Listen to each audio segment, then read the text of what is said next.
ఛానల్కు స్వాగతం. ఈనాటి ముఖ్యాంశాలు: ఎన్డీఏ ఉపరాష్ట్రపతి అభ్యర్థి రాధాకృష్ణన్ వారంలో అఫిడవిట్ ఇవ్వాలి లేదా క్షమాపణ చెప్పాలి. ఈసీ నైతిక విలువలు ఉంటేనే అమెరికా పౌరసత్వం.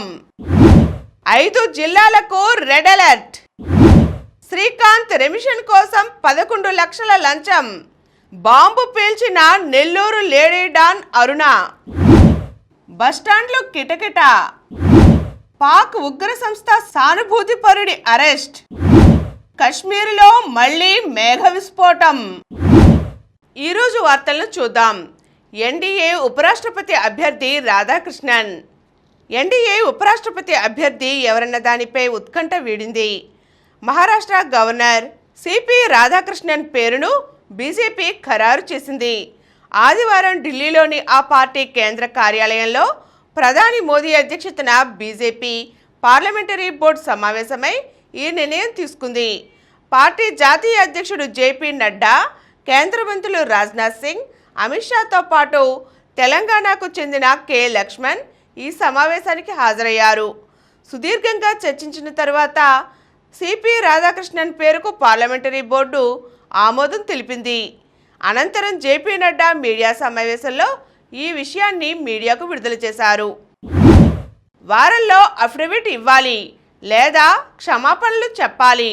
బీజేపీని గెలిపించేందుకు ఎన్నికల కమిషన్ ఓట్ల చోరీకి పాల్పడుతోందంటూ కాంగ్రెస్ సీనియర్ నేత రాహుల్ గాంధీ సహా విపక్షాలు చేస్తున్న ఆరోపణలపై ఈసీ ఘాటుగా స్పందించింది. ఈ ఆరోపణలను నిరూపించే సాక్ష్యాలతో వారం రోజుల్లోగా ప్రమాణ పత్రాన్ని దాఖలు చేయాలని లేదా దేశానికి క్షమాపణ చెప్పాలని ఎన్నికల ప్రధాన కమిషనర్ జ్ఞానేష్ కుమార్ డిమాండ్ చేశారు. ఈ రెండు తప్ప మూడో ప్రత్యామ్నాయమేదీ లేదని ఆయన స్పష్టం చేశారు. వారం రోజుల్లోగా ప్రమాణ పత్రం తమకు అందకుంటే ఓటర్ల జాబితాపై వస్తున్న ఆరోపణలన్నీ ఆధారరహితమైనవిగా పరిగణించవలసి వస్తుందని ఆయన స్పష్టం చేశారు. శ్రీకాంత్ రెమిషన్ కోసం 11 లక్షల లంచం. ఒకప్పుడు ఆమె చిన్న బొటిక్ నిర్వహించుకునేవారు.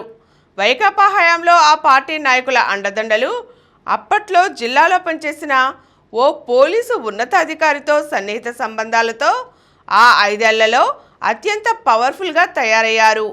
ఆమె తన ప్రియుడు వైన్ షాప్ మేనేజర్ హత్య కేసులో నెల్లూరు కేంద్ర కారాగారంలో యావజ్జీవ శిక్ష అనుభవిస్తున్న దోషి అవిలేలి శ్రీకాంత్ను గత ఏడాది డిసెంబర్లో చికిత్స పేరిట జైలు నుంచి బయటకు తీసుకువచ్చి సెటిల్మెంట్లు చేయించినట్లు సమాచారం. ఈ క్రమంలో జరిగిన ఘర్షణలోనే అతని చెయ్యి విరిగిందని, ఆ నిజం బయటకు రాకుండా తొక్కిపెట్టేందుకు రోడ్డు ప్రమాదంలో గాయపడినట్లు కథ అల్లారనే సందేహాలు వ్యక్తమవుతున్నాయి. తమ కస్టడీలోని ఖైదీకి రోడ్డు ప్రమాదంలో గాయాలైతే ఎస్కార్ట్ సిబ్బంది పోలీసులకు ఎందుకు ఫిర్యాదు చేయలేదు, కేసు ఎందుకు నమోదు కాలేదు అనేది చర్చనీయాంశంగా మారింది. నెల్లూరు లేడీ డాన్ కొంతమంది ఉన్నతాధికారులను ప్రభావితం చేసి వారి ద్వారా క్షేత్రస్థాయి సిబ్బందికి చెప్పించి ఈ ఘటనపై కేసు లేకుండా చేసుకున్నారని సమాచారం. ఈ కేసు విషయంలో నెల్లూరుకు చెందిన నిడిగుంట అరుణ వెల్లడించిన విషయాలు కలకలం సృష్టిస్తున్నాయి. శ్రీకాంత్ పెరోల్ ఎపిసోడ్, అరుణకున్న పరిచయాలు, సెటిల్మెంట్ల వ్యవహారాలపై ఇంటెలిజెన్స్, స్పెషల్ బ్రాంచ్ పోలీసు వర్గాలు కూపిలాగుతున్నాయి. వరుసగా బయటకు వస్తున్న బాధితులు తమ గోడు చెబుతున్నారు. నెల్లూరు జిల్లాకు చెందిన అత్యంత సాధారణ మహిళ అయిన అరుణ ఎమ్మెల్యేగా పోటీ చేసే స్థాయికి ఎదగడం వెనుక ఎన్నో అరాచకాలకు పాల్పడినట్లు పోలీసులు నిర్ధారణకు వచ్చారు. గత ఎన్నికల్లో సుల్లూరుపేట అసెంబ్లీ నియోజకవర్గం నుంచి స్వతంత్ర అభ్యర్థిగా పోటీ చేసి ఆమె ఓడిపోయింది. అంతేకాక శ్రీకాంత్ తన భర్తేనని, ఆయన పెరోల్ కోసం పడరాని పాటలు పడ్డానని, రెమిషన్ కోసం వైసీపీకి చెందిన అప్పటి మంత్రి కుమారుడికి 11 లక్షల రూపాయలు ఇచ్చానని, ఈ ప్రయత్నాల్లో కొందరు అధికారులు తనను చిత్రహింసలకు గురి చేశారని ఆమె బాంబు పేల్చింది. 11 లక్షల డబ్బులు ఇచ్చానని అరుణ చెబుతున్న ఆ మంత్రి కొడుకు ఎవరు? శ్రీకాంత్ కు పెరోల్ ఎలా వచ్చింది? చివరికి పెరోల్ రావడానికి సహకరించిన అధికారులు ఎవరు అనే ప్రశ్నలకు సమాధానాలతో పాటు మరెన్నో విషయాలు బయటకు వస్తున్నాయి. 5 జిల్లాలకు రెడ్ అలర్ట్. ఉత్తరాంధ్ర, దక్షిణ ఒడిశాకు ఆనుకుని పశ్చిమ మధ్య వాయవ్య బంగాళాఖాతంలో ఆదివారం అల్పపీడనం ఏర్పడింది. ఇది పశ్చిమ వాయవ్యంగా పయనించి సోమవారం నాటికి వాయుగుండంగా బలపడనుంది.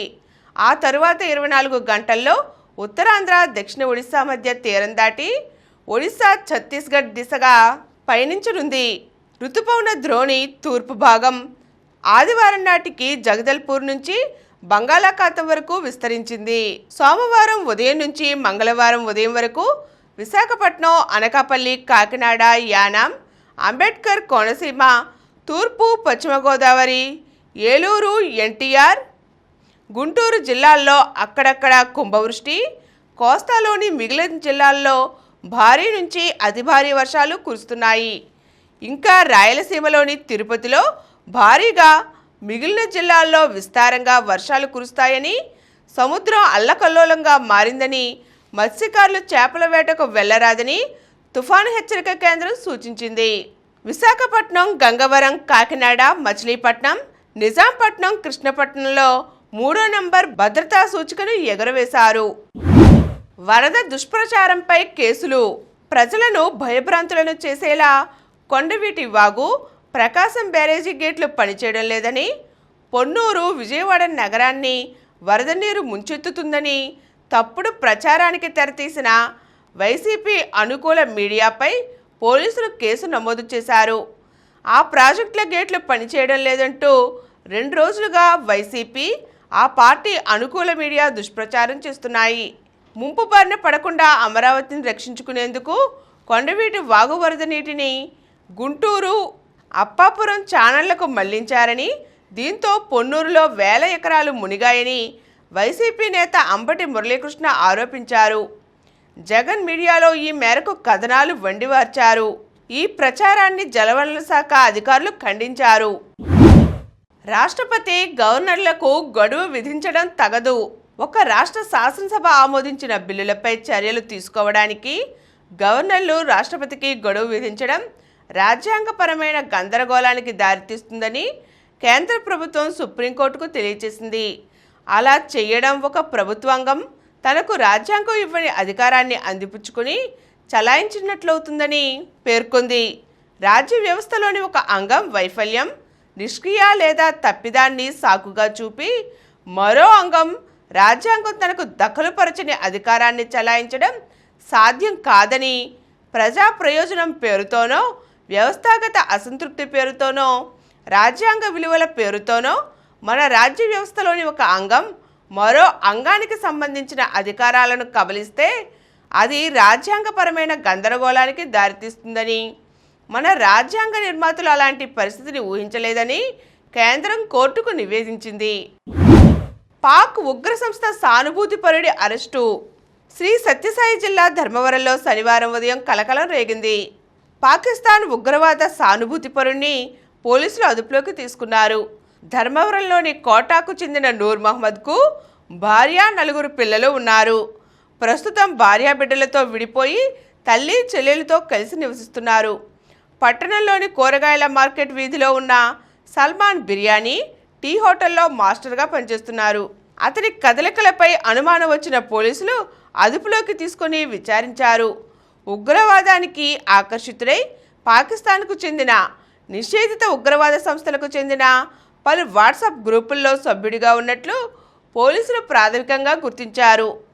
స్థానిక యువతను ఉగ్రవాదం వైపు ప్రేరేపిస్తున్నట్లు ఆరోపణలు ఉన్నాయి.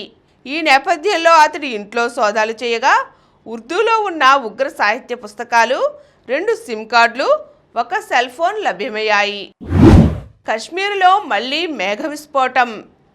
జమ్మూ కాశ్మీర్లోని కఠువా జిల్లాలో ఆదివారం తెల్లవారుజామున మేఘ విస్ఫోటం, కొండ చర్యలు విరిగిపడటం కారణంగా 7 మృతి చెందారు, 5 గాయపడ్డారు. రాజ్బాగ్, జంగోరోత్ ప్రాంతంలోని జోద్ఘాటి గ్రామంలో ఈ ఘటన చోటు చేసుకుంది. జోద్ఘాటి గ్రామంలో మేఘ విస్ఫోటం కారణంగా 5 ప్రాణాలు కోల్పోగా కొన్ని ఇళ్లు దెబ్బతిన్నాయి. జంగ్లోత్ ప్రాంతంలో కొండ చర్యలు పడి 2 ప్రాణాలు కోల్పోయారని అధికారులు చెబుతున్నారు. నైతిక విలువలు ఉంటేనే అమెరికా పౌరసత్వం.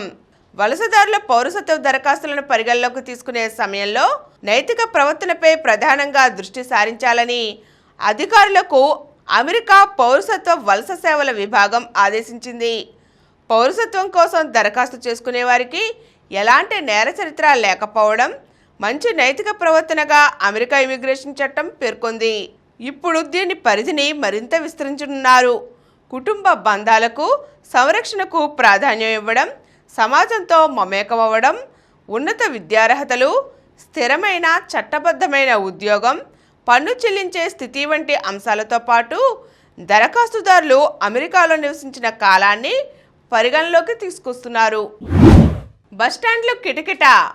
వరుస సెలవులు, మహిళలకు ఆర్టీసీ బస్సుల్లో ఉచిత ప్రయాణం నేపథ్యంలో విజయవాడ పండిట్ నెహ్రూ బస్టాండ్ ఆదివారం కిటకిటలాడింది.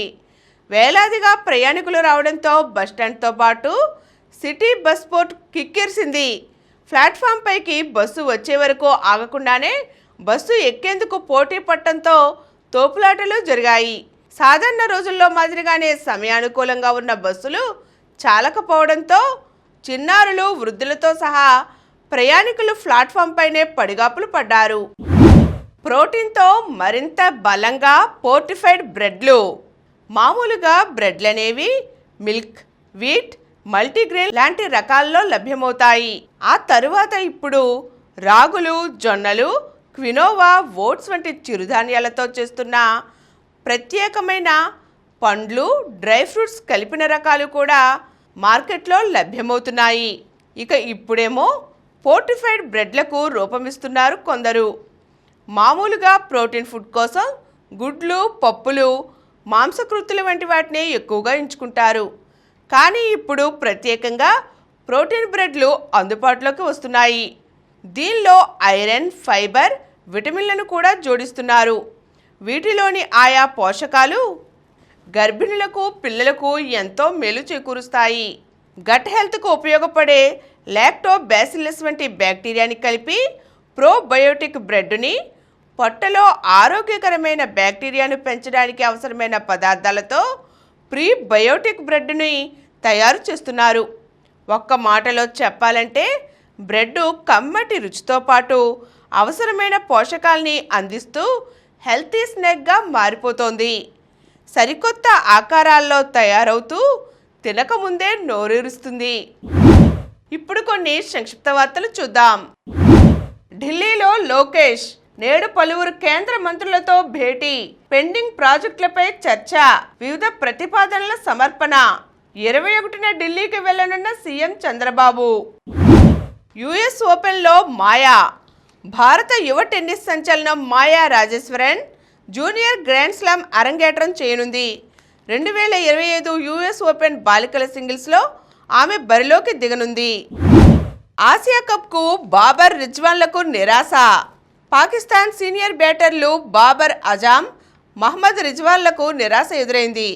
ఆసియా కప్ ముక్కోణపు సిరీస్ల ఎంపిక కోసం చేసిన పాకిస్తాన్ టీ20 జట్టులో బాబర్ రిజ్వాన్లకు చోటు దక్కలేదు.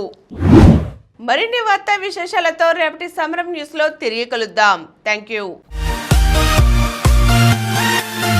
ప్రతిరోజు వార్తా విశేషాల కోసం అనతి కాలంలోనే 20 కోట్లకు పైగా వ్యూస్ సాధించిన సమరం ఛానల్ సమర్పించు సమరం న్యూస్ ఛానల్కు సబ్స్క్రైబ్ చేయండి, లైక్ చేయండి, మీ ఫ్రెండ్స్కి షేర్ చేయండి.